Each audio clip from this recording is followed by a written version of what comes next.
The band Fly was created around 1975 with original members Phil Zuckerman, Bud Strawderman, Rob Yeakle, and Dave Kunkle.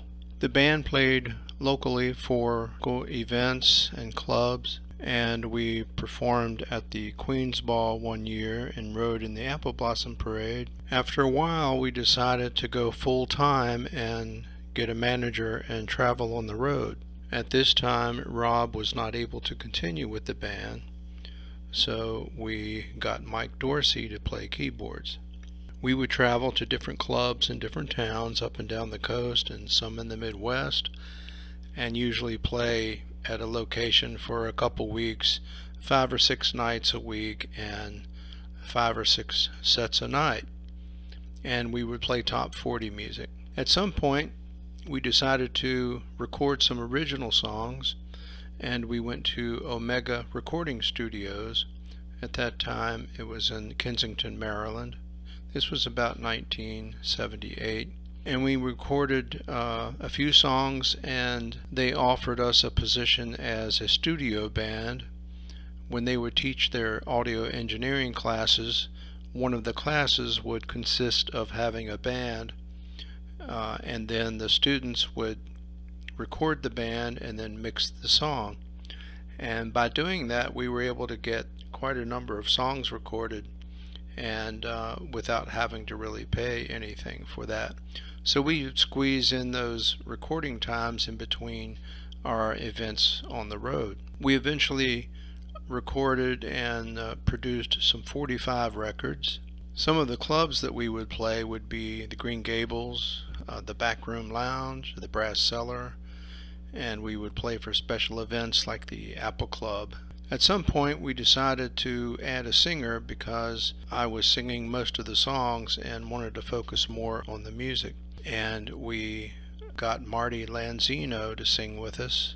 During that time I was sending tapes out to publishers, record companies, artists, to try to get something going with my original music. And I got a message from Terry Schmidt in Los Angeles, who was interested in my songs, and he wanted to meet me, so Bud Strawderman and I flew out to California, and we met Terry, and he suggested that we move out to California and he would try to help us get something going. The other members of the band were not interested in moving, so I had to make the decision to leave the band that we had been together for a good 5 years and were doing really well, and take the opportunity to go to California. And I decided to go because I knew if I didn't, I would probably regret it for the rest of my life. Spent 1 year in California and not much was happening, and Linda and I decided to return to Winchester to raise our family. After that, there were a number of different incarnations of the band Fly with different members, but the band from the 70s is the one that really started the whole thing. So I hope you enjoyed this little clip and learned a little bit about Fly. I guess one last thing is where the name came from. When I was young, in my first band called the Princetons, we used to practice at the house of Gary Haynes, the drummer. And his father, who was a musician, instead of calling me Philip, he would call me Fly Lip. Just switched the letters around, and somehow it got shortened to Fly, and it stayed with me ever since, and that's why I decided to name the band after my nickname. So hope you enjoyed this little video, and we hope to see you out there sometime soon.